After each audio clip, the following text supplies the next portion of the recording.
So let me hand over to Nigel, and Okay. we'll go for it. Right, I'll try and share the screen. Hopefully it'll work. Can you all see that? Yep. Yeah. Good. Right. Let me introduce myself. My name's Nigel Bond. Myself and my wife, Joy, have been operating the Zoom online services for our benefice since lockdown. And initially, we just used the free version of Zoom, which is all well and good, except after 40 minutes, it just cuts you straight off, and that's the end of it. So what we've done is we have subscribed to what they call a pro account, which costs just less than £15 a month. And this is something you can set up and keep going for as long or as short a time as you want to. You can stop it at any time, but we have actually subscribed to it for a full year because we think we'll be using Zoom for well into next year. The other thing we've done is set up a dedicated email address for the invitations to Zoom.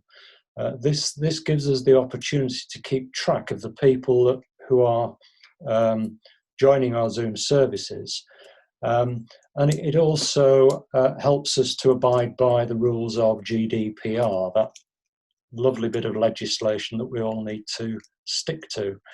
And one of the things that we do ensure is that people's email addresses are not broadcast to the whole mailing list. I'll mention that later. Three of us have access to the Zoom account, so we can do various things. Our rector, Jackie Buck, can set up meetings. She can use it for whatever purpose she likes. I use it to set up the Zoom worship, and my wife uses it to set up things like house groups and Bible studies. So it can be used for all sorts of things. The key thing to Zoom is that it's got a few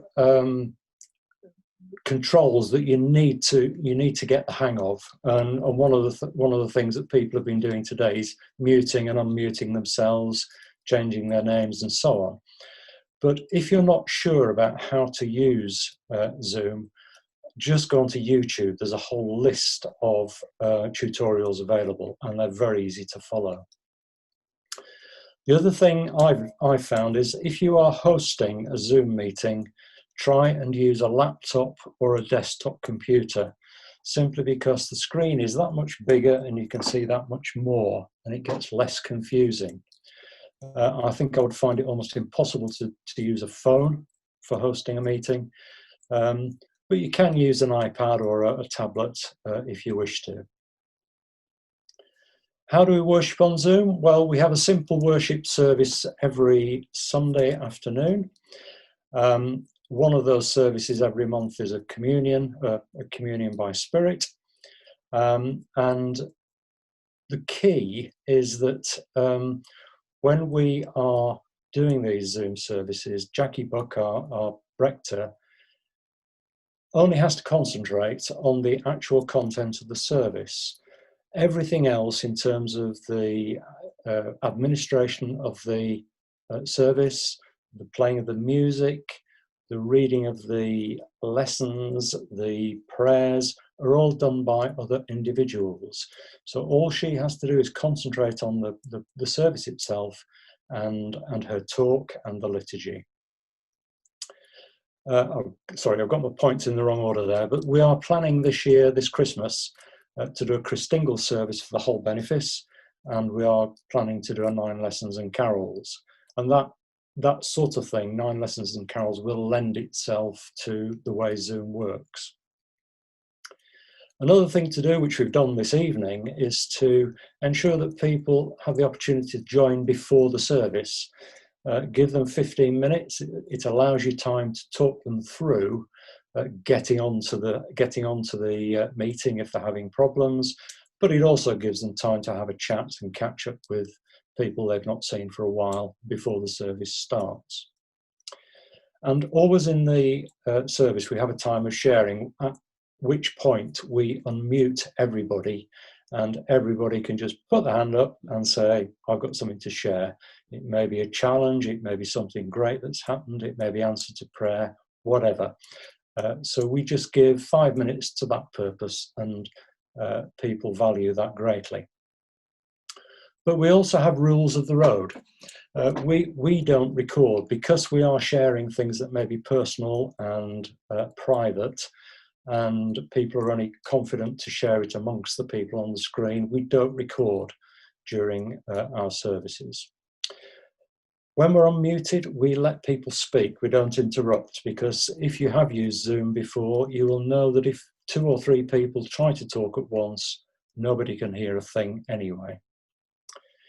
We don't have direct links to the Zoom service from social media. It is all done by invitation on email. That is another way of keeping it controlled, so that you always know who's going to be attending the service. And when we send out the invitations, we always use blind carbon copies just to keep everybody's email private.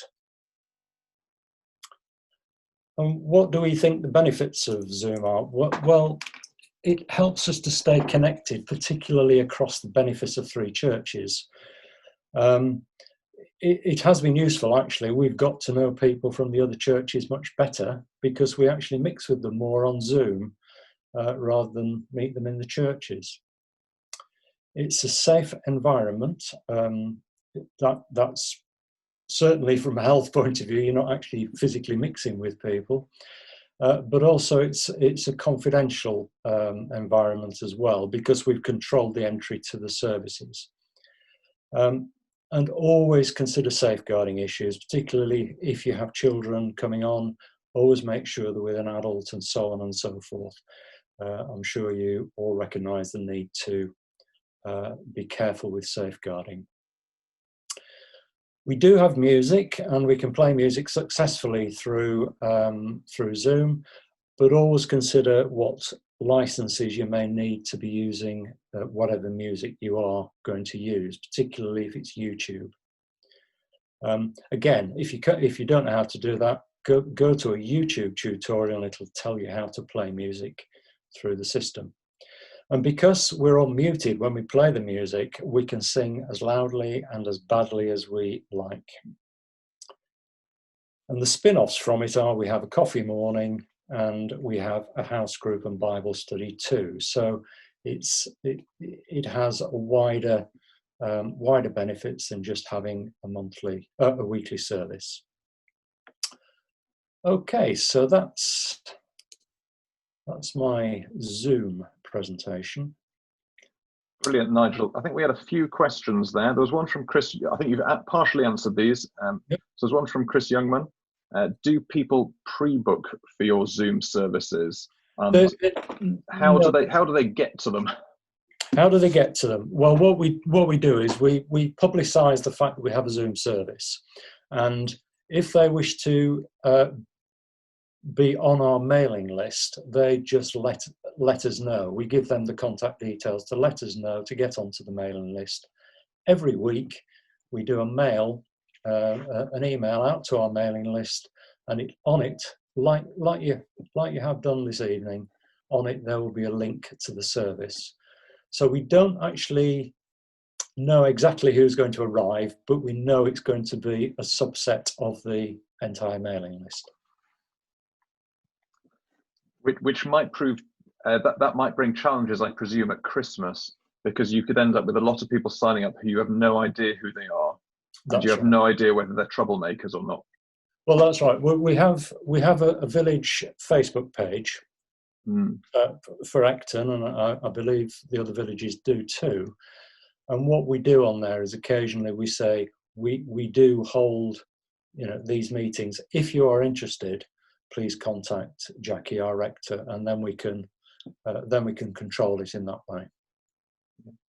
And Denise, I think she was asking something similar about it was that Zoom bombing fear, and perhaps especially on a Christmas crib service, somebody's Zoom bombing and putting up inappropriate pictures. But I think that is something you've got to be aware that may be a challenge for, I presume, right, Zoom services. That is one of the downsides. Yes. And therefore, you'd have to have somebody watching the screens very carefully, I presume, to remove people from the meeting. Yeah, the way I do it is I watch you always have a waiting room, because that means you will see the names of the people appear before you let them into the meeting. I also have a mailing list in front of me, so as people arrive, I can always check against the mailing list to make sure they're correct people. And one thing we do not do is let people join.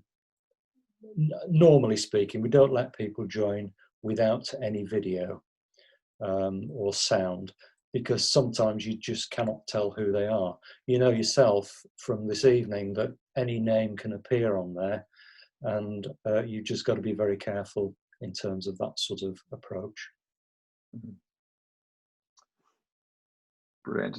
So if there was a question from Rebecca about how do you include those in the parish without internet? Well, we can't do it. We can't do it on Zoom, obviously, but we do hold. We are doing weekly services now in the churches, so we still have that option. This is simply the option for people who still do not feel comfortable going into a church environment. We find that there are people going onto Zoom who you would normally see in church, but you're not seeing them in church now. And then you have a body of people who go to the church service and also come to Zoom. So it's just a mix and match, really, of what people wish to do. Yeah. So Denise has made the point that 2 clergy that she knows have had inappropriate pictures put up in meetings, and they are difficult to control. You can take them down, but you've got to spot them first, and they're seen before you can get them down. Well, we are a small village benefice, and it probably works better for smaller churches, because I can see everybody on one screen. I don't need to scroll between screens. I can see everybody who appears. It's rare that we get more than probably 25 people. So it's relatively small numbers. Yes. That might be a very different story in one of the bigger towns. Absolutely.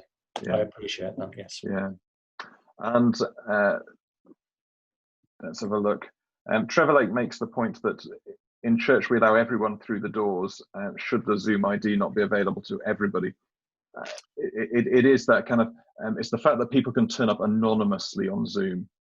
They can be completely anonymous, they can be unidentifiable, and then put up terrible things or make comments and say awful things across the internet without being seen or without being identified, which is a bit different when you're walking physically into the middle of a church and doing something. I think it's a very different setting. Yes. Can Zoom be used in a church for a live service where there is no Wi-Fi, but potentially a mobile data? Technically, yes, but very unreliably is my view. Yeah. You wouldn't want your carol service to go crunchy and scrambly and crackly, or to cut out altogether. And not to scaremonger, but just something to be aware of when holding Christingles, etc., online with the children. I agree. I think there are definite dangers. Yes. Okay. In the carol services, will you just play instrumental carols, or will you be singing? We will play. We will simply play the music off the organ CDs, and then people will be muted, and they can sing. As I say, they can sing as loudly or as badly as they like. You cannot everybody sing on Zoom when you're muted. It just makes a horrible cacophony of noise. So it's really a personal thing. You sing to yourself, really. I think it's time for our next video, Nigel, because we're running out of time. This little video is about sort of producing. It's one of the what I do is pre-recorded services, and they just get uploaded on the internet and people can watch them. So let's watch this video. Hello, I'm Nick Clarke. I'm the church warden at Uppingham, and we took the view once lockdown started of doing online pre-recorded videos every week. Whilst I am a professional and shoot on something like this, if this is something you're considering for Christmas, don't be put off.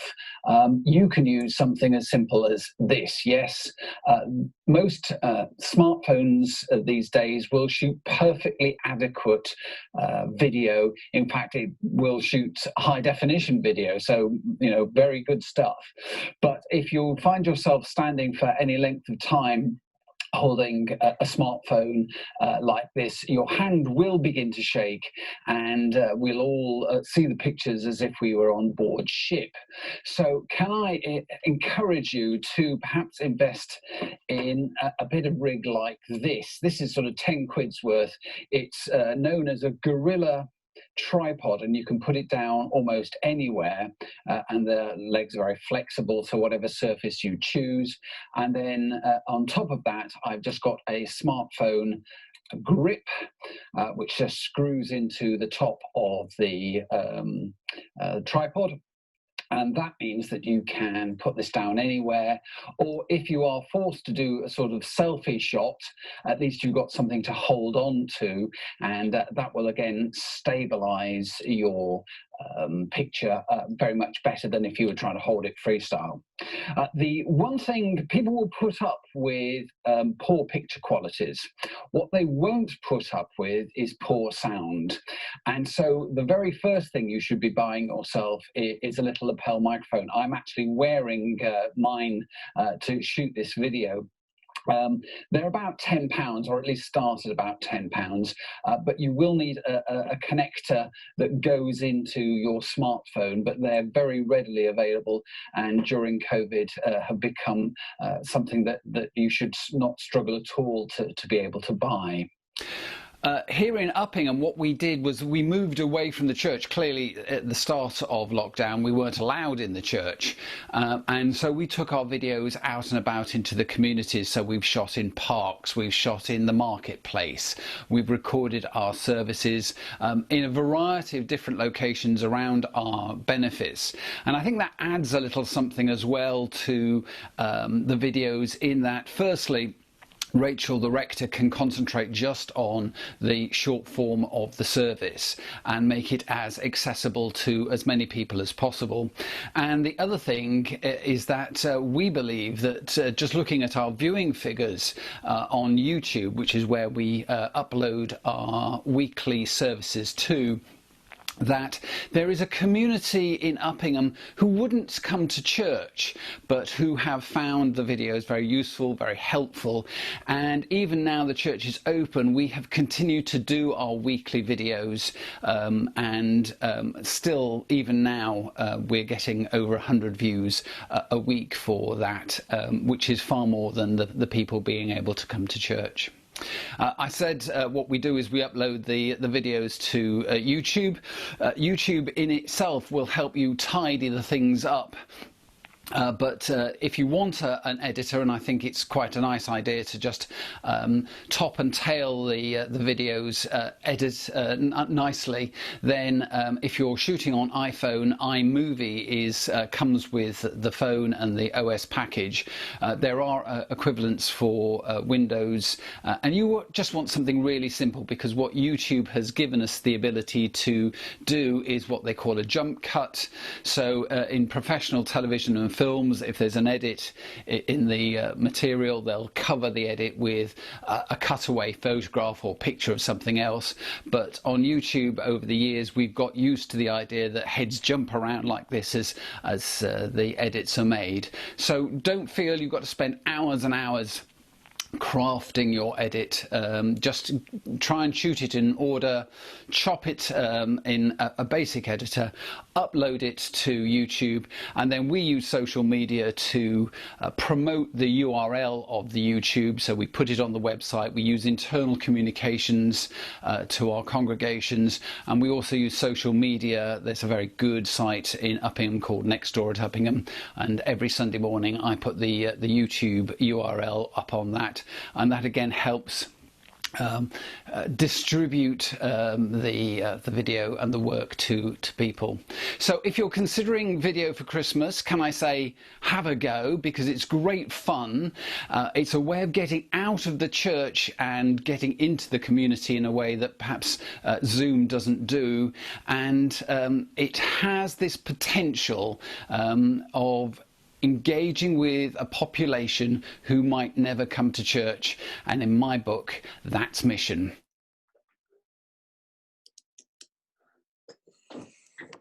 Brilliant, thank you for that. Any questions? I must admit, I want to reinforce the audio is one of the most important things. Working out how to get good, clear sound is really, really important.